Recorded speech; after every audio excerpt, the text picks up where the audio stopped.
A SAT TV a Cabo de Juí tem a grata satisfação de conversar hoje com o candidato ao governo do estado, Eduardo Leite, que está acompanhado pela sua comitiva e também com o seu vice ao governo do estado, que é o deputado Gabriel de Souza. Nós vamos aos nossos comerciais e já voltamos. Esponqueado Veículos de Ijuí, atendimento classe A. Hospital de Caridade de Ijuí, HCI, tecnologia a favor da sua vida. Deflex Telecom, o melhor serviço de internet. SAT TV Ijuí, agora com o serviço de IPTV licenciado pela Anatel. É uma satisfação muito grande. Faz um programa de auditório. É uma satisfação muito grande da SAT TV Ijuí entrevistar o candidato ao governo do estado, que já foi governo, né, que já vem com um trabalho importante para os gaúchos, né, o doutor Eduardo Leite. E eu pergunto para o senhor, já faço a primeira pergunta aí, que é na área da economia, né?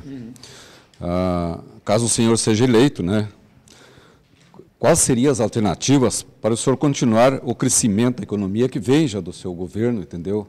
Dando, como é que se diz, uma alegria especial para os gaúchos, né? Já que o senhor vendeu estatais, teve recursos, investiu, né? Assim como a grande imprensa diz que o senhor também pegou alguma coisa do dinheiro da pandemia, o senhor tem dito que não, né? Mas tudo isso veio somar, enfim, né, doutor Eduardo, para um Rio Grande que começa a melhorar. E qual é os seus projetos, se o senhor for eleito, para esse povo gaúcho que espera muito do senhor? Vamos lá, temos muitos conteúdos numa pergunta aqui. As questões fiscais, em primeiro lugar, vamos separar aqui em economia, que é o desempenho da economia fora do governo, né? E a questão do orçamento do governo e da capacidade fiscal, das contas do governo, né? Do equilíbrio entre receita e despesa. Do ponto de vista econômico, o Estado do Rio Grande do Sul observa ao longo da sua história o desempenho da sua economia diretamente atrelado ao desempenho das suas safras agrícolas. E é onde mais nós precisamos atuar, agora especialmente que o Estado tem capacidade fiscal de investimentos, para que a gente possa blindar a nossa a agricultura das frequentes estiagens que a gente tem observado. Então, em anos de seca, né, em anos de estiagem, a economia do Rio Grande do Sul sofre especialmente. Em anos de boa produção a partir da abundância das chuvas, a gente consegue ter um desempenho econômico muito forte. Chove anualmente o suficiente para que tenhamos a nossa produção agrícola protegida.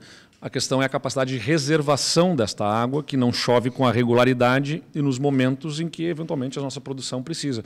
E por isso que a reservação é tão importante. Não basta ter dinheiro, tem que ter desburocratização, é onde nós já estamos atuando. O Conselho Estadual de Meio Ambiente já está deliberando para que os municípios possam fazer licenciamento de açudes para além de 10 hectares até 25 hectares, o que já ajuda a podermos ter mais reservação de água.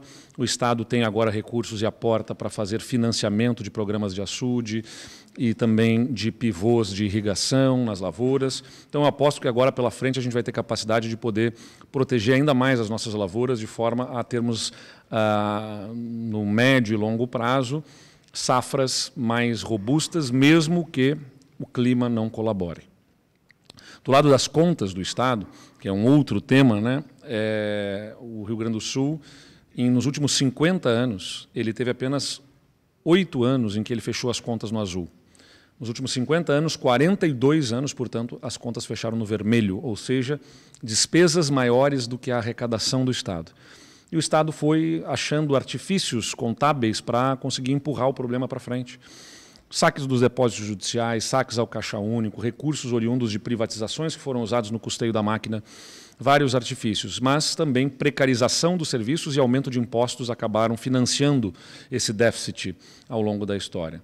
Por isso que nós tivemos que fazer profundas reformas, a mais profunda reforma administrativa, a mais profunda reforma previdenciária entre todos os estados, privatizações, medidas antipáticas e até amargas, muitas vezes, que geraram mobilizações de grupos específicos com a sua legitimidade, respeito às suas manifestações, mas não tinha como nós resolvermos o Estado sem enfrentar esses temas para reduzir a despesa para que ela encaixasse com a nossa receita, permitindo, inclusive, que o Estado reduzisse impostos. Porque nós temos, mesmo reduzindo os impostos, equilíbrio nas contas do Estado, no médio e longo prazo, inclusive atestado pelo regime de recuperação fiscal, que faz projeção nos próximos 9 anos do perfil da arrecadação e do perfil da despesa do Estado e que atesta que o Estado manterá suas contas em equilíbrio, independentemente de recursos oriundos da União ou não. Os recursos oriundos da União que vieram ao Estado por conta da pandemia, uma parte voltados à saúde, foram integralmente aplicados na saúde. E quem atesta isso é o próprio Tribunal de Contas, que fez análise rigorosa das documentações, do emprego dos recursos, e que atesta essa aplicação dos recursos de forma adequada na pandemia. No incremento de leitos, nos insumos que foram adquiridos, materiais, equipamentos que foram adquiridos para a gente poder dar resposta qualificada para o atendimento à saúde no Estado. De outro lado, houve uma parte dos recursos que foi destinado pelo Congresso Nacional, por decisão do Congresso Nacional, para repor perdas dos Estados. E foi rigorosamente o que nós perdemos em arrecadação que nós recebemos. Ou seja, sem haver o recurso da pandemia, né? Se não houvesse pandemia, não haveria aquela perda e o Estado teria aquela arrecadação. Então não houve um recurso novo, o que houve foi um recurso que garantiu que não houvesse perdas. Só que já não tinha pandemia, não tinha perdas de arrecadação antes e o Estado estava desequilibrado. Então atribuir o equilíbrio das contas a um recurso federal que veio é desonestidade daqueles que querem apenas buscar diminuir o esforço que foi feito localmente pela Assembleia Legislativa, pela sociedade gaúcha, pela liderança do nosso governo, para poder virar o jogo de um Estado que era deficitário, que agora tem contas em ordem, paga com regularidade os seus compromissos, que ainda abre espaço para fazer os investimentos mais robustos na sua história recente. Também está acompanhando o senhor o candidato a vice, né, o deputado Gabriel de Souza, né, mas a sua comitiva, que eu tinha esquecido de informar. Governador, o senhor está andando pelo Estado aí, e eu também tenho andado aí pela região e nossas rodovias não estão muito boas. Isso é uma coisa que tira voto, é buraco da cidade, né, e rodovias com buraco, né. O que o senhor tem a dizer aí, se o senhor for eleito? Vem muito dinheiro aí para recuperar essas rodovias? Se elas não estão tão boas, uma coisa é certa, elas estão melhores do que no passado, porque nós conseguimos ampliar fortemente os recursos disponibilizados para a infraestrutura. Para você ter uma ideia, especialistas indicam que seria necessário, em média, de 600 a 800 milhões de reais por ano para manter, simplesmente conservar as estradas gaúchas, de 600 a 800 milhões de reais. O que o Dyer era capaz de fazer, que estava fazendo em média até os anos recentes, era em torno de 50 milhões de reais por ano em conservação de rodovias. É evidente que as rodovias se deterioraram, se precarizaram ao longo dos anos pela incapacidade fiscal, pela incapacidade financeira do Estado.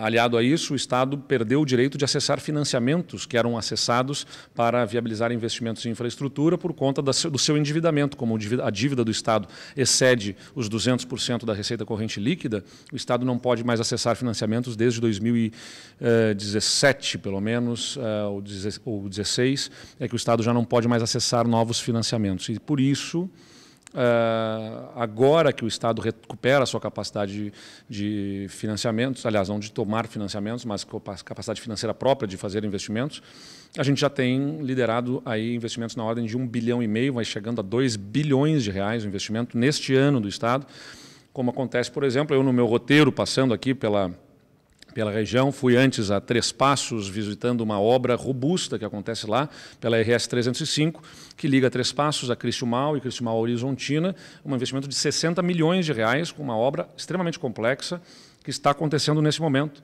A 218, que justamente liga aqui de Santo Ângelo a Ijuí, que foi recuperada, a 210, que por São Martinho passa também passei para ir a Santa Rosa, de Santa Rosa a Santo Cristo hoje, também foi recuperada. E temos recursos disponibilizados para 342, agora de Juí a Cruz Alta, parte de reparos já foi feita, mas tem mais recursos aí para serem aplicados em reparos em determinados trechos. E, além disso, o governo já está preparando projetos para a requalificação de entroncamentos, né, de interseções dessa rodovia e também, inclusive, projetos para futuramente fazer a expansão dela com terceiras pistas, melhorando a qualidade do fluxo viário aqui. O importante é que o Estado mantenha a disciplina fiscal, que mantenha a capacidade de investimentos a partir de rígido controle nas contas, não permitindo aumento de despesas de forma irresponsável, que não se sustentem, para que a gente consiga financiar esses investimentos naquilo que é mais estratégico para a população, que envolve naturalmente a saúde, a educação, a segurança e a infraestrutura das nossas rodovias para poder gerar desenvolvimento em todas as regiões. Obrigado, governador. Muito obrigado. Valeu.